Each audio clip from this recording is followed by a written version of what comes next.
suv hisoblagichingizni tekinga almashtirib oling. Bu bilan men nima demoqchiman? Prezidentimizni 2022-yil 18-noyabrdagi 428-sonli qarorlarida shunday deb yozilganki, butun respublika bo'ylab aholini suv hisoblagichlarini yangilash. Qanday? Masalan, svetingizni hisoblagichi bor, avtomatik hisob-kitob qiladi. Endi bundan buyog'iga suvda ham avtomatik hisoblaydigan suv hisoblagichini уже o'rnatishda boshlandi. Tekinga o'rnatilyapti prezidentimizning topshiriqlariga binoan. Shu munosabat bilan ulgurib qoling.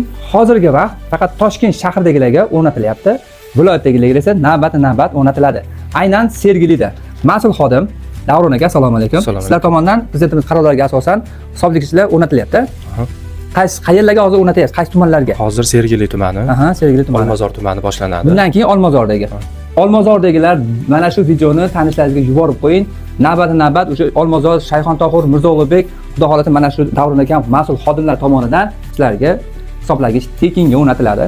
Biron bir xodim sizdan pul so'raydigan bo'lsa, aslo pul berib ko'rmang, tekinga almashtirib berishadi va o'rnatib ketganingizdan keyin pulni kim qo'yib beradi? Vadakanal xodim. Vadakanal xodimlari o'sha zahoti bartaraf etiladi. Pulmasini qo'yib, hujjatlarini qilib beriladi. Fuqarolarda shunaqa savol bo'lishi ham mumkin.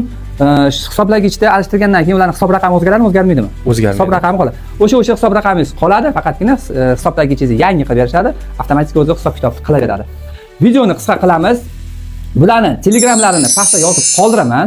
Bemalol Telegramga ularni telegramlarini qidirgan holda topib savolingizni bemalol berishingiz mumkin. Biron bir savolingiz bo'ladigan bo'lsa, kommentda yozib keting.